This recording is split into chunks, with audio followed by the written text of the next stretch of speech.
Alrighty, what is quacking, everyone? It's time for the wiper, the wiper deco and the vanilla wiper, because you want to die. That is your goal in life. Your goal in life is to go and slay and stab people with the wiper. You want to smack people around. You want to do things. You want to murder them. This is 300. You're a Spartan. You're going to go kill some Persians with this weapon. And you may die, but you're taking at least 3 or 4 of them with you. And hopefully your team realizes, oh, hey, they're 3 down. We can push instead of wiping to the 1 person alive because they have no awareness. So I'm covering the wipers today. And I'm going to cover their applicability and their builds and talk about them a little bit. But before you do that, make sure you subscribe and go follow my Twitch. I'm almost at 200 subs on YouTube, so that'd be awesome. Thank you. I appreciate that. So anyways, wipers, fantastic right now. They're fun to use. When they first came out, I was like, ooh, finally, a sword. Like, I was so hyped because I like close range weapons. I like, melee based weapons. So I was like, oh, this is so cool. But then it was so underwhelming for me. And even though a lot of people were like, oh, look at Wiper's so good. And I saw clips of people trying so hard to get triples and quads with Wipers. And it was flashy. But I'm like, bro, if you had any other weapon that would take 3 seconds and you'd be like, well, it made it easy for my team instead of jumping around crazy, having to double get 2 hits on my full charge. But now it's just now it's really well. They buffed it to a nice healthy spot, so I think it's a lot more fun to use, a lot more fluid to use. Very nice overall, so I'm enjoying it now, and I figure I'd cover it as the next weapon because also Wiper Deco just came out. So I got some builds. I'm gonna talk about it a little bit more and we'll get into it. So these are the game modes I feel like the wiper is applicable. Vanilla wiper can be applied to tower with a little bit of an asterisk. Hammer's not that good on tower game mode. It struggles a little bit, but otherwise it can be useful. You can use torpedo to pressure tower as well, so it can be applied to tower depending on what you're doing. But otherwise, all game modes pretty much, zones, Rainmaker, clams, all solid to use the wipers on. For vanilla wiper, you can use torpedo and hammer to pressure zone and to just go kill people, because again, that's kind of your job, is to go kill people. And wiper deco, you can use missiles to pressure zone, and you use beacons to place near zone if you have good beacon placement, so your teammates can jump in, or you can just jump back in and kill people. Rainmaker, your vanilla wipers can use hammer to pop the Rainmaker shield, or you can use torpedo to apply pressure to the Rainmaker holder, or its teammates to get them to back off so you can get that kill on the Rainmaker holder.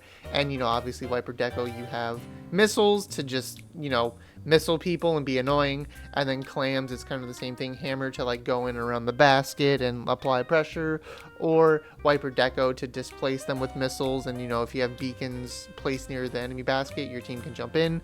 So very useful for all game modes. Pretty solid, fantastic.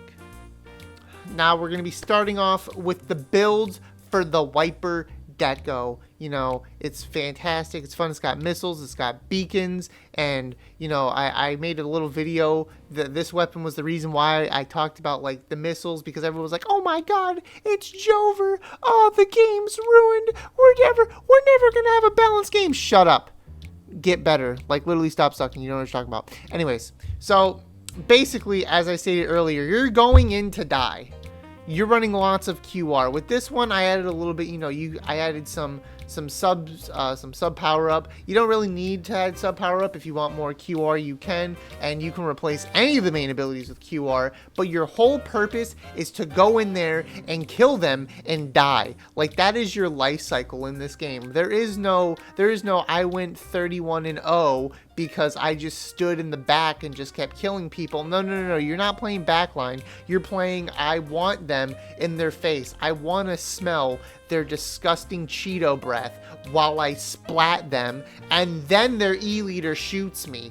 That is your whole purpose here. So you got comeback because you're going to be dying a lot, so you want to be able to come back a lot easier. You got haunt because, again, you're going to be dying a lot, so you're going to be able to see the person who killed you, and you're going to go in and kill them. Some swim speed. This is a lightweight weapon, so you don't really need that much swim speed or swim speed at all. If you like prefer not to run swim speed, you don't really have to because it is a lightweight weapon. You will be zooming around the map a lot. And then stealth jump because you want to be jumping into your teammates or utilizing your beacons if you're on Wiper Deco.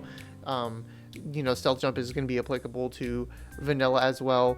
Spoilers, but you want to be jumping into your teams or your beacons constantly. You want to make sure you're always in the fight, just getting in there, killing, applying pressure. Like, that is your goal with this weapon. And also it's going to be the same goal with vanilla Wiper as well.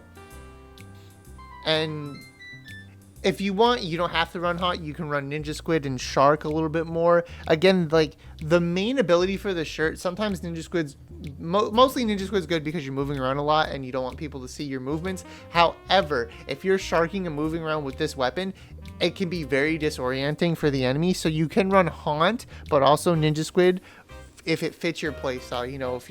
If it's fitting your playstyle and you need that Ninja Squid to be stealthy, shark, run around, this is it for you, the Ninja Squid. Or Haunt, if again, Haunt is more of a playstyle preference if you're gonna die a lot and you want to be able to see the person who killed you so you can exact revenge because they squid bagged you and you're like, oh hell no, then you can use Haunt as well.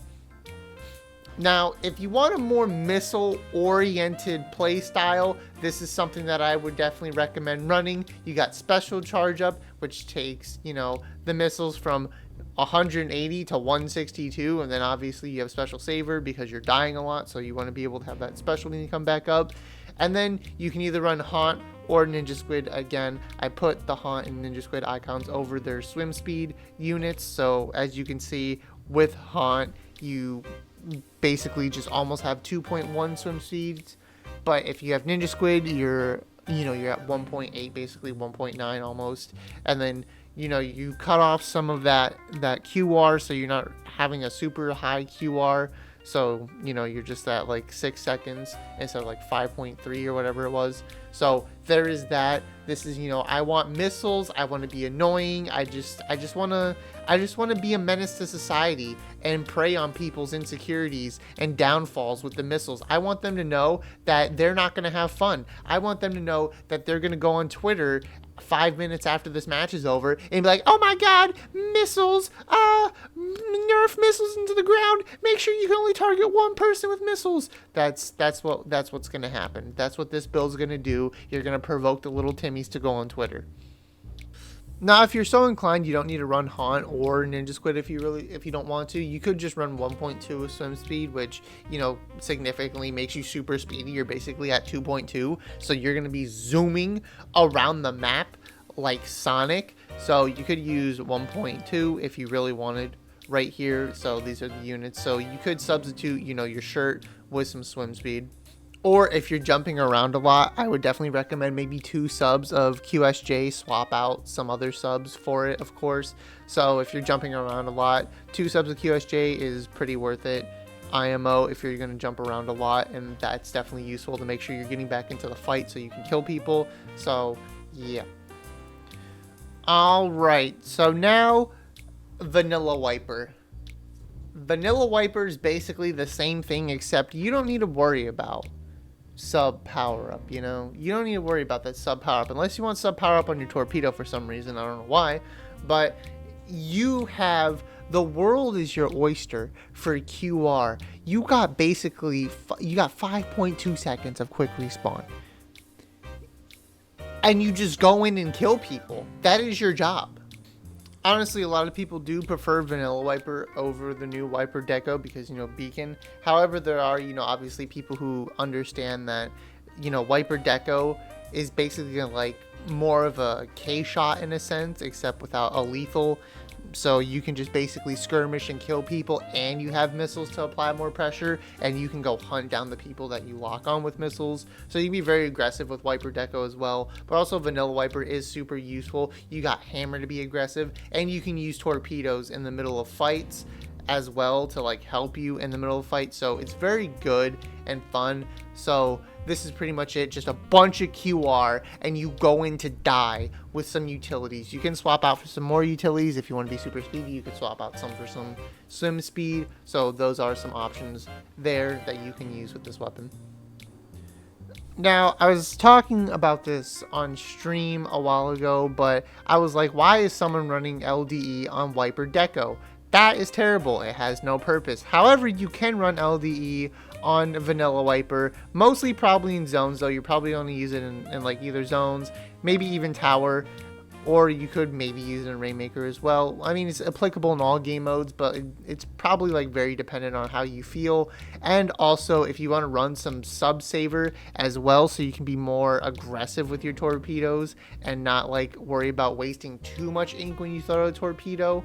So there is that you can do and like figure that out, because obviously it goes from 70% base ink consumption to 65% base ink consumption. That 5% is kind of a lot, to be fair. It's very nice to have all that extra ink that you can use. So you can run some LDE, which will proc and then, you know, make you more effective with torpedoes. So you just kind of get a buff if you're either losing.